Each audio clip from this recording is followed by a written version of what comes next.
Welcome back to Last Call, where we bring you our final thoughts of the day. My last call tonight, we have a new number 2. We had history tonight in the NBA. Miami Heat center Bam Adebayo scored, get this, 83 points in a win over a very horrible Washington Wizards team. This is now the second most points ever scored in an NBA game, behind the famous 100 points scored by Wilt Chamberlain. Bam scoring 2 more than the late, great Kobe Bryant, who had 81 in a game. Now, the game itself was a blowout, and Bam played far more minutes than he should have, but of course, he was going for a pretty prestigious night. On the night, he shot 20 of 43 from the field with 7 threes and set a record with 36 free throws made out of 43 attempts. For everybody else, maybe not a Kobe fan, it was a great night. For those who wanted his record to kind of stay where it was at, they weren't too happy about this. So some controversy and everything. I didn't realize that there was such a distance between first place and second Chamberlain's place. record will more than likely never be broken in more ways than one. Okay. That was it.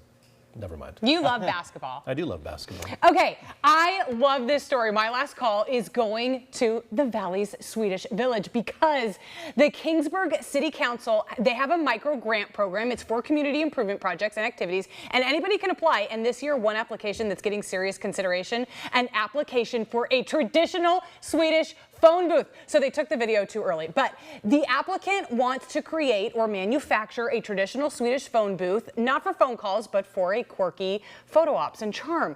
And so maybe it'll come back here, but that picture there, that is what a traditional, there you go. That's what the traditional phone booth looks like in Sweden. The Swedish phone booth. The Swedish phone booth between like the mid 1850s and the 1930s. So that one in particular, that one was run by the state's telecommunications company, the brand Rikstelefon. I don't know if that's how you say it. But that meant that you could make long distance calls, and the applicant in Kingsburg applied for a $3,000 grant. The bid from the manufacturer said it was going to cost like $6,000. So she got a local sponsor to sponsor the rest of it. Oh, you just covered it. Nice. It's not approved just yet, but I did talk to the city manager, and she said that it's going to come up, I think, on the 18th. That's a formality. Isn't that so precious? Yeah, and then you can take a picture of it, and she said when you take a picture of it, the teapot will be in the background.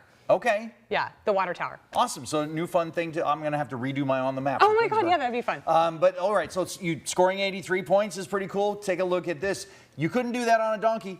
Yosemite High School holding their donkey basketball game tonight. Here's a look at some of the highlights. Staff and students faced off, putting their donkey riding skills to the test on the hardwood. I wish Scott or Angelique was here. We could get the call on this game, right? I always feel bad for the cleanup crew. Rucker mentioned this to me today. I thought he was kidding. No, donkey basketball's a thing. Even when I was in And high I had school, to tell our young kid on the desk what a cow pie social was.